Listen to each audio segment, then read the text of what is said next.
At 6:45 on a Tuesday morning, I was walking to the office instead of taking my car. Not for exercise, not for fresh air, because my assistant had accidentally scheduled 2 meetings at the same time, and I needed the 20-minute walk to figure out how to handle both without offending either client. That's the kind of problem you have when you're the CEO of a tech company worth $500 million by age 35. My name is Elias Grant, and I don't believe in fate, until a 6-year-old girl in dinosaur pajamas ran out of a house and grabbed my arm. Mister, you gotta help! I stopped, looked down. Small girl. Dark curly hair and 2 lopsided ponytails, 1 sock on, 1 sock missing, purple T-Rex on the front of the pajama, huge brown eyes filling with tears. Where are your parents? I asked. Looking around. It was a residential street, row of small houses, quiet neighborhood. My mommy won't wake up. Her voice cracked. I tried and she won't wake up and I don't know what to do. My heart dropped. Show me. Now. She grabbed my hand, pulled me toward a small house. Blue paint peeling, tiny front yard, window with curtain half drawn. I followed her inside. Have you ever had a moment that changed your life completely? Share your thoughts in the comments. And if you want more stories about life-changing encounters, hit that subscribe button and notification bell so you never miss our next story. The house was small, clean but worn, furniture that had seen better days, photos on walls, living room leading to kitchen. She's in there! The girl pointed to a bedroom. I went in. A woman lay on the floor beside the bed. Late 20s. Petite, wearing cleaning company uniform, gray shirt, black pants. Unconscious, pale, breathing shallow. I dropped to my knees, checked her pulse, present but weak. Ma'am? Can you hear me? Nothing. I pulled out my phone, dialed 911. 911, what's your emergency? I have an unconscious woman, late 20s, pulse is weak, breathing shallow. I need an ambulance. Address? I looked at the little girl. What's your address? 42 something. Rose Street. We live on Rose Street. 842 Rose Street, I told the operator, reading the number from a piece of mail on the dresser. Ambulance is on the way. Stay with her. Can you tell me what happened? I don't know. I just found her. Her daughter said she won't wake up. Is the daughter there now? I looked at the girl, standing in the doorway, clutching a stuffed dinosaur, tears streaming down her face. Yes. Keep her calm. Help is coming. I hung up, turned to Layla. Come here, sweetheart. She ran over. I pulled her into a hug. She buried her face in my very expensive suit jacket, sobbed. Is my mommy gonna die? No. People are coming to help. They'll make her better. You promise? I shouldn't promise. I didn't know. But she was around 6, and terrified. I promise. What's your name? Layla, that's my mommy. Her name is Kamala, but I call her Mommy. Hi, Layla, I'm Elias. Elias is a funny name. Despite everything, I smiled. Yeah, it kind of is. Are you a doctor? No, I work with computers. Oh, can you fix my mommy with computers? I wish I could, but the doctors who are coming, they can help her. Sirens outside. Thank God. Paramedics arrived, professional, fast. They assessed Camilla, asked questions I couldn't answer. Any medical history? I don't know. I just found her. Is she diabetic? I don't know. One paramedic checked her blood sugar. BG is 487, severely hyperglycemic, possible DKA. I had no idea what that meant, but it sounded bad. They loaded her onto a stretcher, started an IV. We're taking her to Metro General. I'll follow with her daughter. They looked at me, at Layla holding my hand, at the situation. You're not family? No, but I'm not leaving this kid alone. They nodded, rushed out. I looked down at Layla. We need to go to the hospital to be with your mom. Can Mr. Dino come? She held up the stuffed dinosaur, green, missing one eye, well-loved. Mr. Dino can definitely come. Okay, but I need my other sock first. We don't have time. My foot is cold. I can carry you now, and we get you a new pair later. Is that okay? She nodded. So I picked up a 6-year-old girl in dinosaur pajamas, holding a one-eyed stuffed dinosaur wearing one sock, and carried her to the street to get a cab to the hospital. My assistant called. "Elias, where are you? The meeting starts in 20 minutes. Cancel it." "What? You said this meeting was crucial." "Something came up. Cancel everything today." "Everything?" "Everything." I hung up. First time in 10 years I'd canceled a full day of meetings. Fate apparently had other plans. Metro General ER was chaos. I carried Layla inside, found a nurse.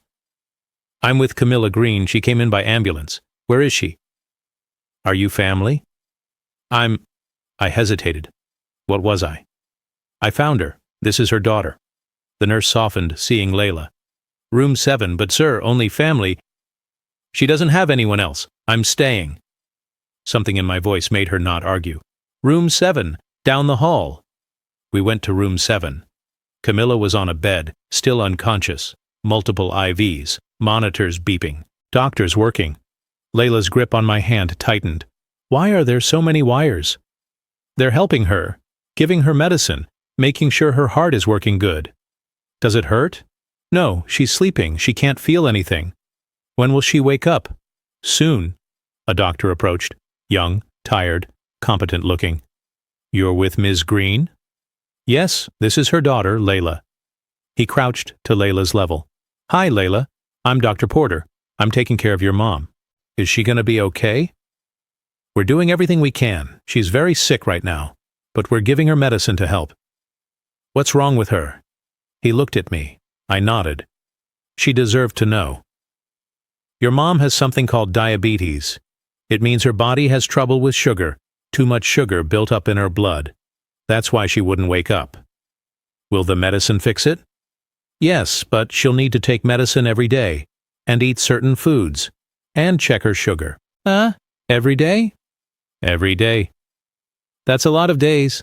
Despite the situation, Dr. Porter smiled. "It is, but your mom is strong, and she has you. That helps a lot." Layla nodded, serious. "I'm very helpful. I can pour my own cereal." "That's very helpful." Dr. Porter stood, turned to me. "She should wake up in the next few hours. We're stabilizing her blood sugar, starting insulin. She'll need to stay overnight, possibly longer." Hours passed. I sat in a chair, Layla in my lap. She'd fallen asleep around noon, exhausted, stressed. I held this small human, this child I'd met 4 hours ago, who trusted me completely. My phone buzzed constantly. Messages from my assistant, my COO, board members. I ignored all of them. Around 2 p.m., Camilla stirred. Her eyes fluttered, opened, confused, disoriented. "Layla?" Her voice was hoarse. I gently woke Layla. "Hey, your mom's awake." Layla's eyes opened, saw her mom, scrambled off my lap. "Mommy, baby." "What? Where are we?" "The hospital. You wouldn't wake up and this man helped." Camilla's eyes found mine, confused, scared. "Who are you?" "Elias Grant. Your daughter found me on the street, asked for help. I called 911. She tried to sit up, winced. "Layla, are you okay?" "I'm okay. But Mommy, you were so scary. You wouldn't wake up and I shook you and shook you." "I'm sorry, baby. I'm so sorry." Dr. Porter entered. "Ms. Green, good to see you awake. How are you feeling?" "Confused, tired. What happened?" "You went into diabetic ketoacidosis. Essentially, your blood sugar was dangerously high. Do you have a history of diabetes?" She looked away. I thought maybe, but I couldn't afford to see a doctor, to get tested." "How long have you had symptoms?" "Months. Thirsty all the time. Tired. Losing weight even though I'm eating. But I thought, I don't know. I thought it would go away." "Ms. Green, diabetes doesn't go away. Untreated, it can kill you. If your daughter hadn't found help..." "I know." Tears in her eyes. "I know. I don't have insurance. I can't afford..." "The bill's covered," I said. Everyone looked at me. "What?" Camilla stared. "Your hospital bill, treatment, medication. It's covered." "By who?" "It doesn't matter right now. Just worry about getting better." "I don't understand. Who are you? I'm the guy your daughter grabbed on the street. But why would you? I can't accept. I don't even know you. You don't need to know me. You need help. I can provide it. That's all? I can't let a stranger. Do you want to argue about this? Or do you want to make sure you're healthy for your daughter? She looked at Layla, at me, at the impossible situation. I'll pay you back. You don't need to. I do. I don't take charity. It's not charity, I didn't know what it was. It's what anyone would do. No, it's not. People don't do this. Well, I'm doing it. Dr. Porter cleared his throat. I'll give you two a moment. Ms. Green, we need to discuss your treatment plan. I'll be back in 10 minutes. He left. Camilla stared at me. Why are you really doing this? Because your daughter was terrified. Because I can help. Do I need another reason? Most people would. I'm not most people. Clearly. She paused. Thank you for calling 911, for staying with Layla, for all of this. You're welcome. Layla climbed onto the bed, carefully. Mommy, guess what? Elias carried me, and I only had one sock. Camilla smiled through tears. Only one sock? That must have been cold. It was very cold, but Elias carried me so I wouldn't step on the ground. Mommy, can he stay? Honey, Elias probably has to go. He's been here all day. Actually, I said, surprising myself, I don't have anywhere else to be. You don't? I canceled my meetings for the day. You canceled meetings to stay at a hospital. With strangers? You're not strangers anymore. Layla and I are friends now. Right, Layla? Right. We're best friends. And Mr. Dino likes him too. High praise from Mr. Dino. Camilla shook her head. I don't understand you. That's okay. I don't really understand me right now either. Our eyes met, held. Something passed between us. Recognition, connection, something neither of us expected. I should probably know your last name, she said, since you're paying my hospital bill and befriending my daughter. Grant. Elias Grant. Her eyes widened. Wait, Elias Grant? Like Grant Tech Elias Grant? You've heard of Grant Tech? You're a billionaire. Technically half a billionaire. Oh, well, technically, she laughed, incredulous. A billionaire saved my life. Your daughter saved your life. I just had a phone. Layla looked between us. What's a billionaire? Someone with a lot of money, Camilla explained. Like $100? More like $1 billion. Layla's eyes went huge. That's so much. Can I have some? Layla! What? He can share. I laughed. Genuinely laughed. First time in weeks. Tell you what, Layla, when you're older, if you work hard and build something amazing, you can make your own $1 billion. Or you could just give me some now. Layla! Camilla was mortified. She's not wrong, I said. That is an easier plan. Please don't encourage her. Too late. We're best friends now. Encouraging questionable life choices is part of the deal. Camilla looked at me. Really looked. You're not what I expected. What did you expect? I don't know. Someone colder, more corporate. You're Elias Grant. You're in magazines, Forbes, tech journals. And you're sitting in a hospital room, holding a one-eyed stuffed dinosaur, making my daughter laugh. I looked down. I was, in fact, holding Mr. Dino. Huh, so I am. Why? I looked at Layla, snuggled against her mom, safe, happy, alive. When I was 10, my mom got sick. Pneumonia. We didn't have insurance. She couldn't afford to miss work, so she kept going, kept pushing through, until she collapsed, just like you did. Camilla's expression softened. What happened? A neighbor found her, called 911. The hospital treated her. But the bills, they were impossible. We were already struggling. Single mom, 3 jobs, me and my little sister to feed. The medical debt buried us. I'm sorry. She survived, but we lost our apartment, moved into a shelter for a while. It was hard. really hard. And I remember thinking, if someone had just helped, if someone with resources had just stepped in, everything would have been different. So you're helping me because of your mom? I'm helping you because I can, because I have the resources now that we didn't have then, because your daughter deserves what I deserved, a healthy mom, and because... I paused. Because when Layla grabbed my arm this morning, I saw myself, 10 years old, terrified, looking for someone, anyone, to help. Tears in Camilla's eyes. Elias. So yeah, I'm paying your bills, and you can argue with me about it, but you won't win. She laughed through tears. Where's your mom now? Arizona, retired, healthy. I bought her a house, made sure she'd never have to worry about money again. She must be proud of you. She says I work too much. Do you? Probably. When was the last time you took a day off? I thought about it. I don't remember. That's not healthy, says the woman who worked herself into a diabetic coma. Touché.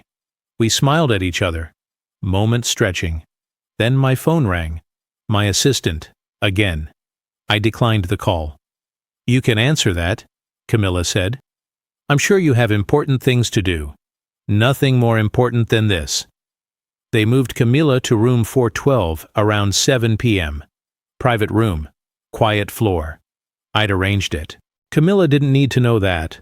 There were some magazines and books on a shelf. Layla found a children's book about dinosaurs. Elias, can you read me a story? Layla, Elias doesn't have to. I'd love to, I said. You would? Layla gave me the book. The Dinosaur Who Lost His Roar. I sat in the chair next to the bed. Layla climbed into my lap without asking, settled in like she'd done it 100 times. I read. Camilla watched. Something in her expression I couldn't quite read. By page 3, Layla was asleep. I closed the book gently. You're good with her, Camilla said softly. She's easy to be good with. Not everyone thinks so. Kids can be intimidating, especially other people's kids. She's not intimidating, she's real. Real? Genuine, honest. She says what she thinks, feels what she feels, doesn't hide it, she's free. Camilla smiled. When was the last time you felt free? Honestly, this morning, when Layla grabbed my arm and completely derailed my entire day. That's freedom to you? Chaos? Maybe, or maybe it's just being needed for something that actually matters. Running a company doesn't matter? It pays the bills, employs people, solves technical problems. But does it matter? Really matter? I shook my head. I don't know anymore. Sounds like you need a vacation. Sounds like I need perspective. Another smile, another moment. God, she was beautiful. Not in the polished magazine way. In the real way. Tired eyes, hair messy from a hospital bed, no makeup, wearing a hospital gown, and absolutely stunning.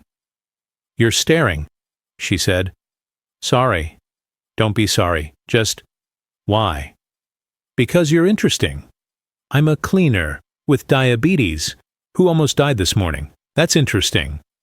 You're a single mom who works multiple jobs to take care of your daughter, who handled a medical emergency with grace, who makes jokes when you should be falling apart.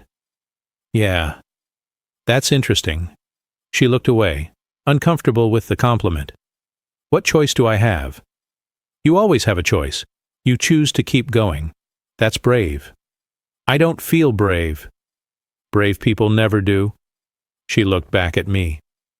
You're very philosophical for a tech CEO. I contain multitudes. Apparently. My phone buzzed. Text from my COO. Where are you? Board is asking questions. I silenced it. You should answer that, Camilla said. It can wait. Elias, you can't ignore your company forever. Watch me. What are you going to tell them? Sorry, I was helping a stranger? Basically, yes. They'll think you've lost your mind. Maybe I have. Have you? I looked at her. At Layla sleeping in my arms. At this impossible situation I'd stumbled into. Yeah, maybe I have. And the strange thing? I didn't care. I spent the night in the hospital chair, woke up with a stiff neck and Layla poking my face. Elias, wake up, I'm hungry. Layla, let him sleep. Camilla started. It's okay, I'm up. I stretched. Everything hurt. What time is it? 7 a.m. You've been here all night. Told you I would be. I thought you'd leave once we fell asleep. Not a chance. Someone had to protect you from rogue dinosaurs, Layla giggled. There's no dinosaurs in hospitals. Are you sure? Because I'm pretty sure I saw a T-Rex in the cafeteria. Really? Layla, he's joking, Camilla said. Am I, though? Yes, you are.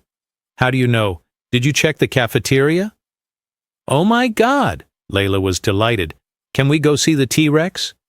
Absolutely not, Camilla said. But Mommy, I checked my phone. 23 missed calls, 47 emails, 12 texts from my assistant ranging from concerned to panicked. I sent one message to my COO, taking personal time. Handle everything. Back Monday. It was Wednesday. He responded immediately. Are you serious? Yes. It's handled. Trust me. Elias, what's going on? Life. I'll explain later. I put my phone away. Camilla was released with prescriptions, instructions, and a follow-up appointment. I'd arranged everything. Medications paid for. Endocrinologist scheduled. Taxi home. I can't keep accepting this, she said at discharge. You can, and you will. Elias. How about this? Have dinner with me, to say thank you. She blinked. Dinner? Yeah. You. Me. Layla. Dinner. That sounds like a date. Would that be terrible? I have a 6-year-old. I noticed. She and I are best friends, remember? I work 2 jobs. I work 7 days a week. We're both busy. I almost died 2 days ago. And now you're alive. Perfect time to start living. She laughed. You don't give up, do you? Not when I want something. And you want dinner with me? And Layla and Mr. Dino. It's a package deal. You're ridiculous. Is that a yes? She looked at Layla, coloring in the corner. At me. At this impossible situation. Okay, one dinner. Saturday? Saturday. I picked them up at 6, casual restaurant. Kid-friendly. This place has chicken nuggets, right? Layla asked immediately. It has everything, including a dessert menu with chocolate cake. I love chocolate cake, she shouted. Indoor voice, baby. Sorry, I love chocolate cake, Layla whispered. Dinner was easy, natural. Layla told stories. Camilla laughed. I watched them both and thought, this is what I've been missing. After dinner, walking to my car, Layla ran ahead. Camilla touched my arm.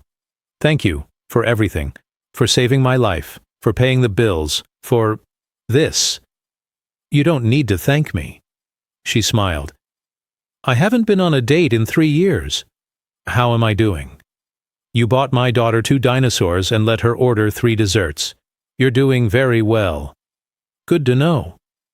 We walked to the car, Layla between us, holding both our hands. Can Elias come to our house? Layla asked. Layla, Elias is busy. Actually, I'm free, I said. You are? Cleared my whole weekend. For us? For you. 3 months later. I spent most weekends at their small house on Rose Street, helped Layla with homework, read dinosaur books, took Camilla to doctor appointments, learned about diabetes management, cooked low-carb meals, fell completely, impossibly in love. One Sunday evening, Layla asleep upstairs, Camilla and I sat on the couch. I need to tell you something, she said. Okay. I'm falling in love with you.